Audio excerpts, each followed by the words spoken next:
Petrus. Ketika Tuhan Yesus berbicara bahwa dia akan meninggalkan para murid, dia akan mati, dia akan bilang, sekalipun semuanya meninggalkan engkau, sekali-kali aku tidak akan meninggalkan engkau, Guru. Lalu Tuhan bilang, Petrus, ingat ya, sebelum ayam berkokok, engkau akan menyangkal aku sebanyak 3 kali. Dan benar, Petrus menyangkal Tuhan. Itu Petrus. Bukan cuma itu, Bapak Ibu.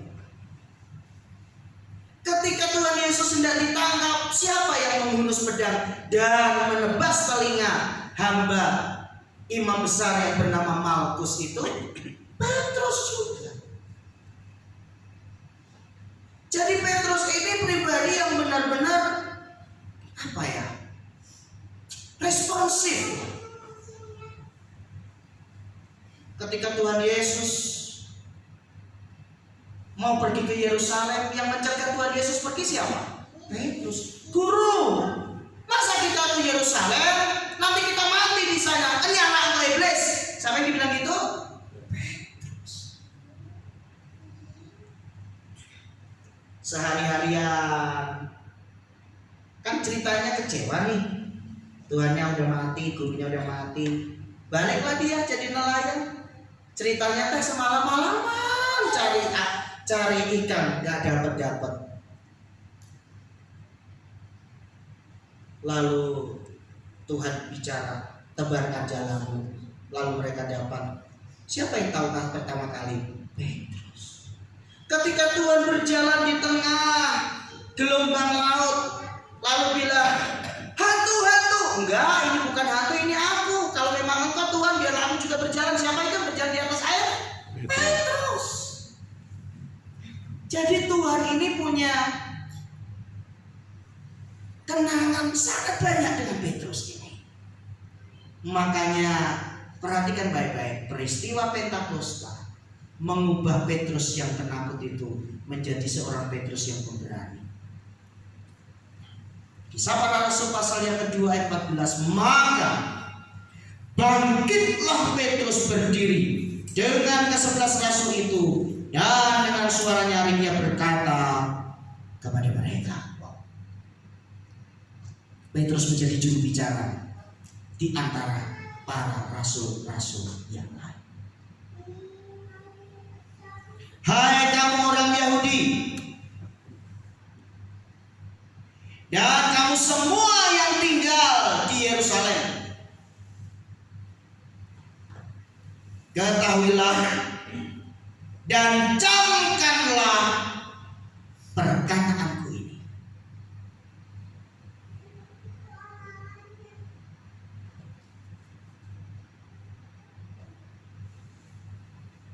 Orang yang dipenuhi oleh Roh Kudus, dia berani tampil di tengah-tengah ketidakbenaran untuk menyuarakan kebenaran. Amin.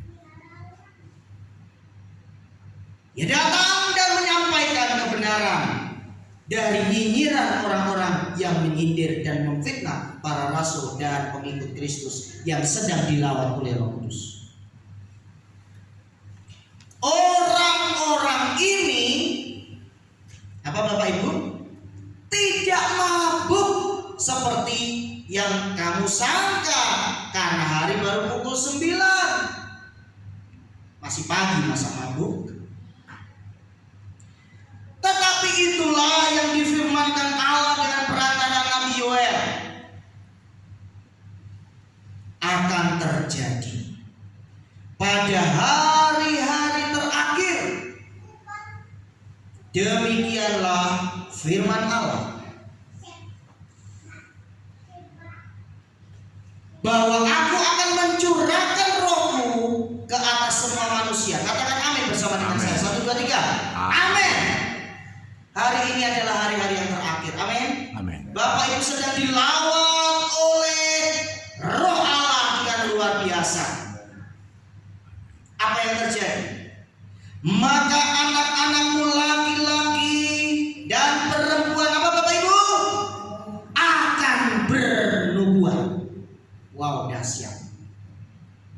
Apa akan membuat peristiwa yang jauh akan terjadi, tetapi Tuhan bisa memberitahukan terlebih dahulu. Dahsyat bukan? Betapa indahnya ketika kita semua sedang menyembah Tuhan, tampil seseorang dalam hadirat Tuhan menyampaikan nubuat. Tuhan kerjakan ini, Tuhan lakukan ini, dan pasti terjadi karena bukan dibuat-buat, tetapi karena Tuhan yang berbicara. Dan teruna-terunamu, berbicara tentang anak-anak muda, akan mendapat penglihatan. Wow, visi.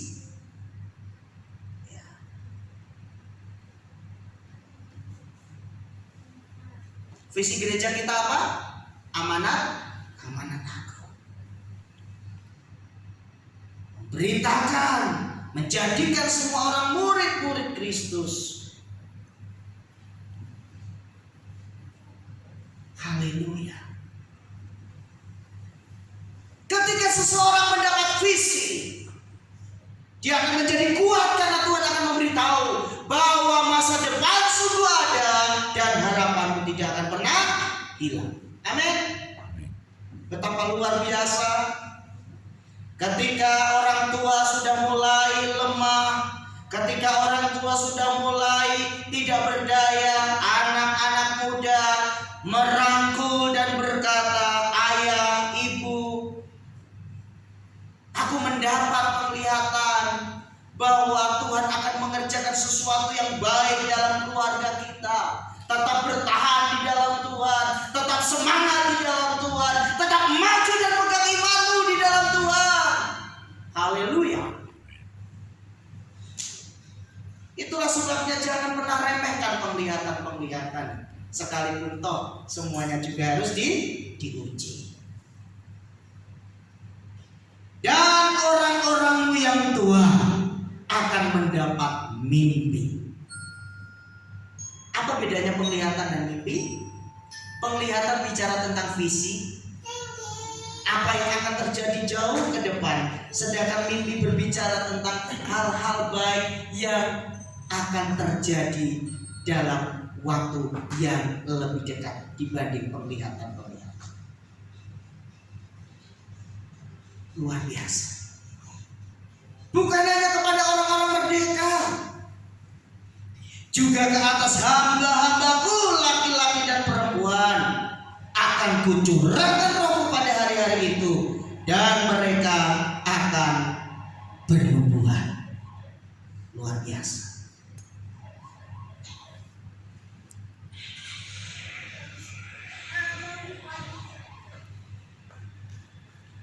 Apa yang Tuhan akan kerjakan di akhir zaman ini? Mari kita baca bersama-sama ayat yang ke-19. 3, 2, 1. Dan aku akan sama-sama. Dan aku akan mengadakan mujizat di atas, di langit, dan tanda-tanda di bawah, di bumi. Apa saudara? Darah dan api dan gumpalan asap.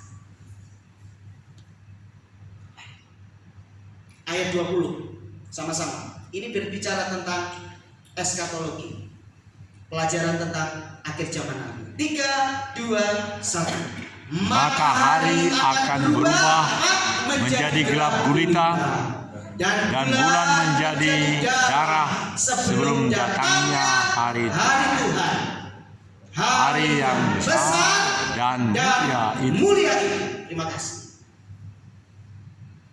Kita semua bangkit berdiri di ayat 21 karena ini sangat penting ya. Kita semua bangkit berdiri. Ayat 21 kita baca sama-sama pada hitungan yang ketiga.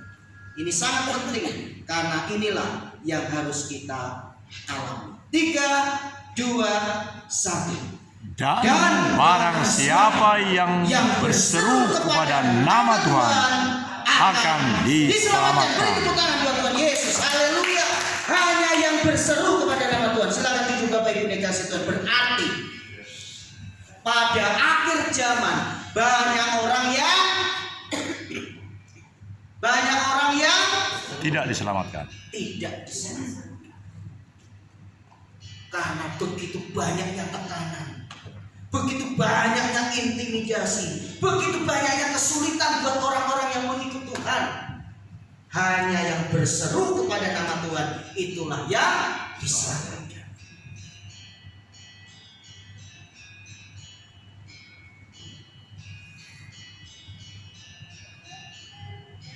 5 menit ke depan saya akan berbicara sesuatu yang sangat tidak menyenangkan buat telinga kita, tapi harus saya sampaikan karena ini kebenaran.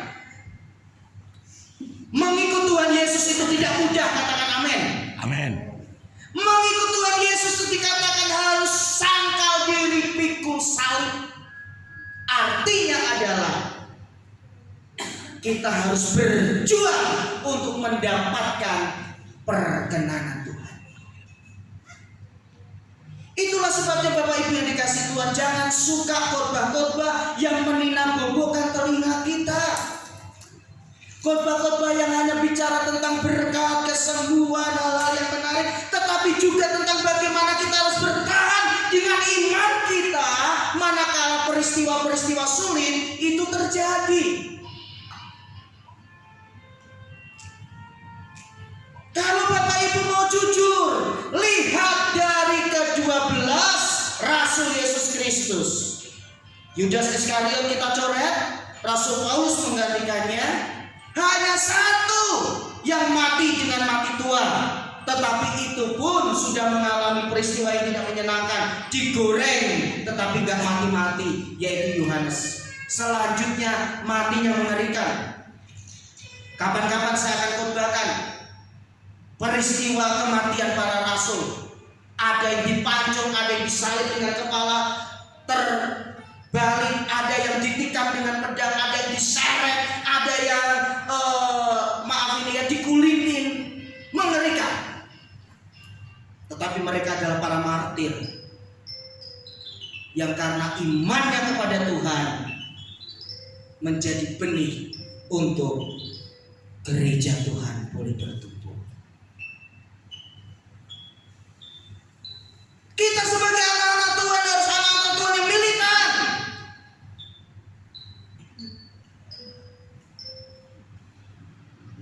Kisah seputar salib bagian yang ketiga saya katakan, ketika saudara berdoa tetapi belum terjadi apa-apa, masihkah saudara percaya bahwa Tuhan sanggup menolongmu?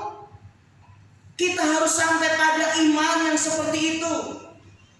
Sekalipun Tuhan yang aku sembah sanggup untuk melepaskan aku, Dia akan melepaskan aku. Tetapi sekalipun tidak, ya Tuhanku Raja, sekali-kali aku tidak akan menyembah patung buatan Tuhanku itu. Itulah yang namanya punya iman bergantung penuh kepada Tuhan.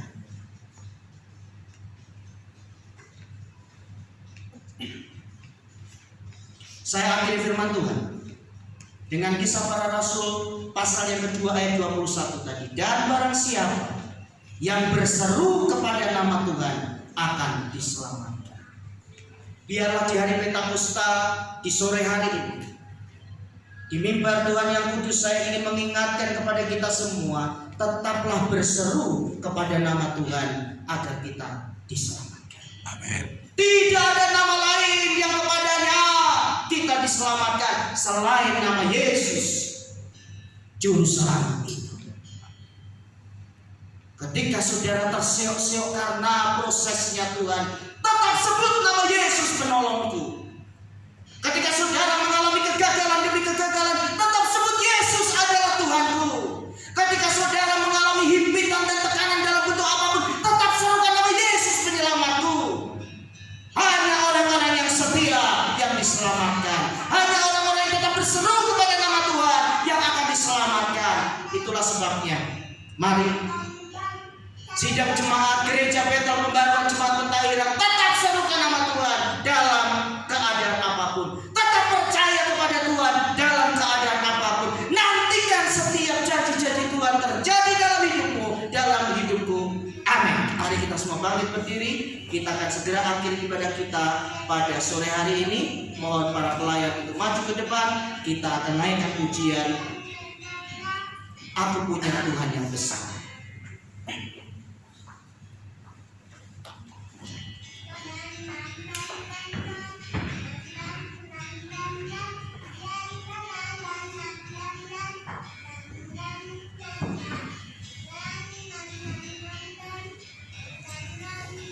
Bu Nina boleh lanjut, masih ada sambungan di sini.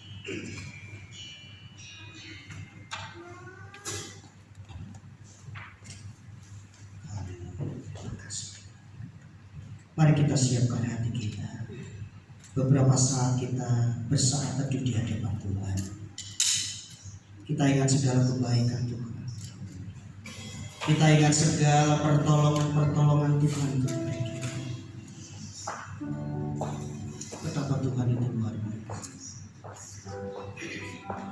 Aku punya Tuhan yang besar, yang telah berjanji dan sanggup menggenapi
Mari Bapak Ibu dikasih Tuhan, angkatlah kedua tanganmu dan terimalah berkat Tuhan. Damai sejahtera yang melampaui segala akal dan pikiran kiranya menyertai kehidupan kita semua. Maka sekarang saudara-saudaraku dikasih oleh Tuhan Yesus Kristus, pulanglah ke rumah kalian masing-masing.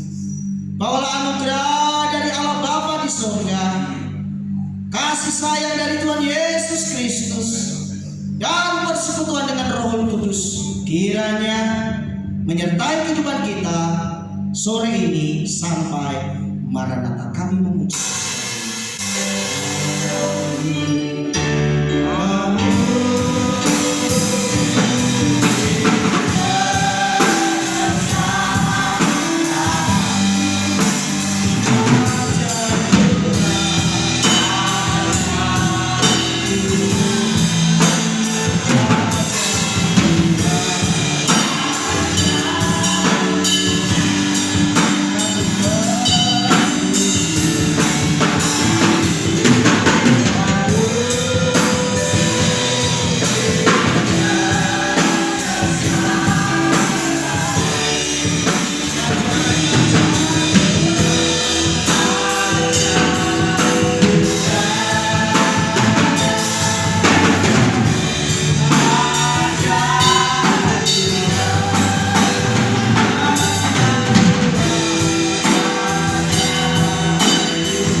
Minggu depan di perjamuan kudus setelah firman Tuhan nanti mohon Bu Rosma dan Bu Dorti boleh bersaksi ya minggu depan pas selesai perjamuan untuk pelayanan yang asli dan berkati.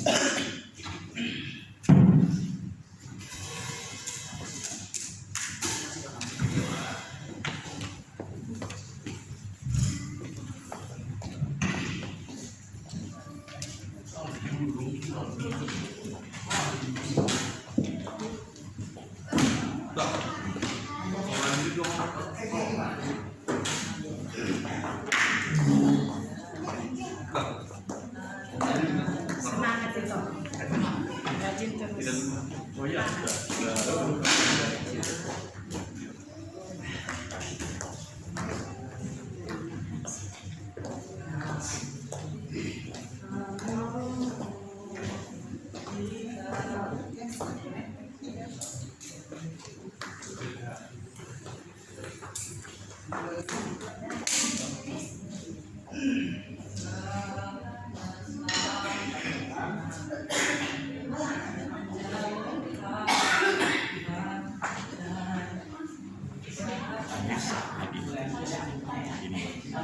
bagian akhir dari program rumah di gereja.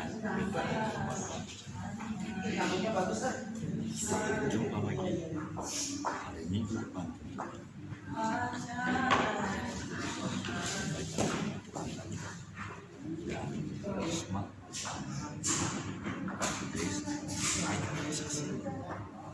Tapi hari Kamis jalan pukul 10 mati kembali ibadah pentahiran dosa karena kita dilahirkan dua sekutu terus nantikan terus segala yang baik yang kami sampaikan bukan hanya di karakter Indonesia yang individu sekaligus tapi dalam 9 channel kami pekerjaan bukan karena kita menanti-nantikan uang dari itu, tapi karena kita sudah memiliki segala sesuatu dan kami bisa sampaikan di 9 channel. Shalom, Tuhan memberkati. Dari Rumah Tuhan, Gereja Bethel Pembaruan Jemaat Pelahiran, Jalan Elang nomor 17. Sampai jumpa.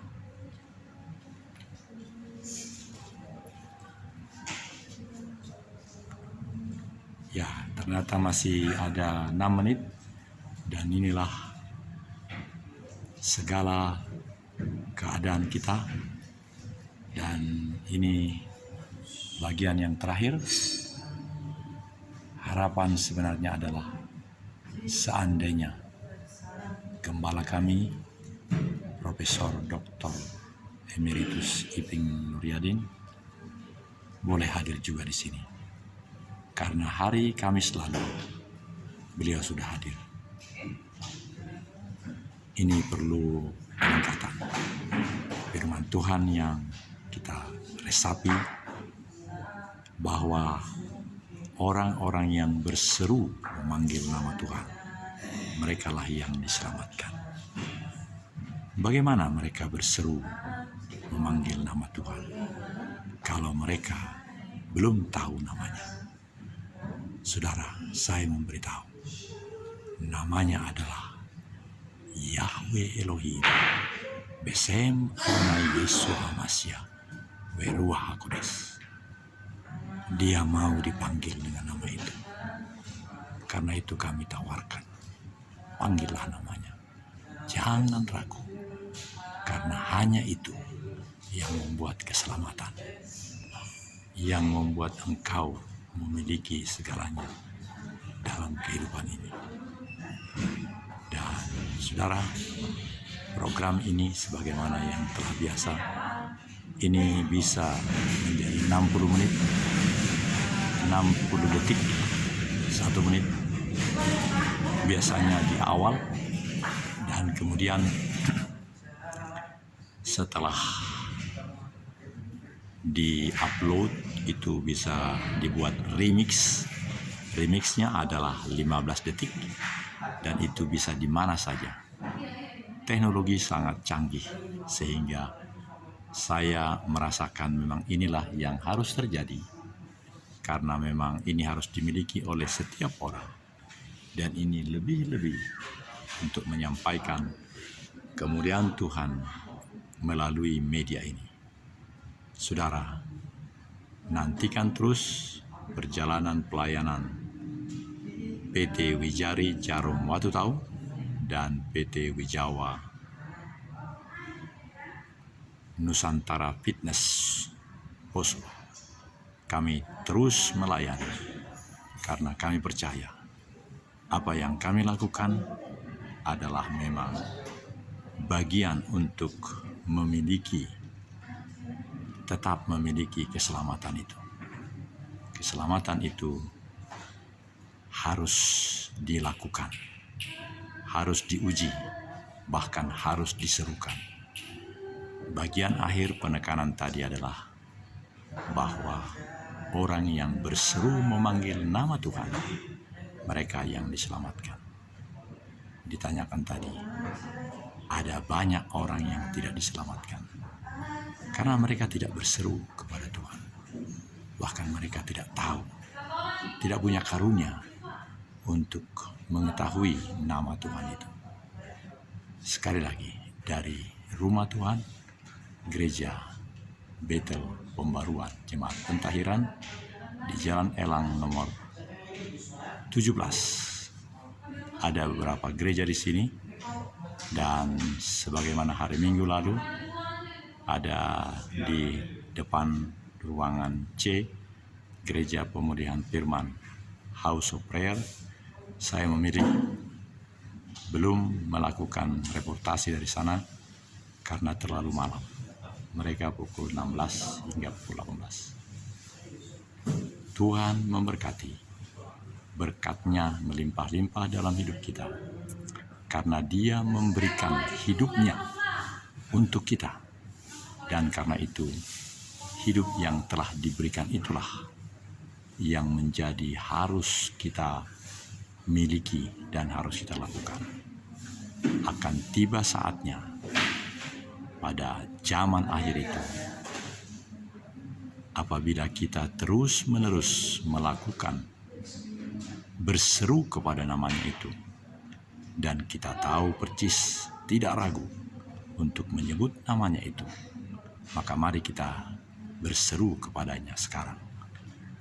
Bapa Yahweh, kami berseru kepadamu, karena Engkau akan memberitahukan hal-hal yang mustahil yang akan terjadi, yang memang sudah Engkau nyatakan kepada kami. Terima kasih Bapa. Kami akan serukan namamu dimanapun kami berada. Sepanjang napas ini masih ada, kami akan serukan supaya anugerah ini menjadi milik kami dan menjadi milik semua orang, meskipun ini belum bisa dirasakan anugerah ini oleh siapapun. Kemuliaan hanya bagimu ya Bapa Yahweh. Haleluya, haleluya. Puji Yahweh, puji Yahweh. Kami akan terus menyebutkan namamu, karena memang kami adalah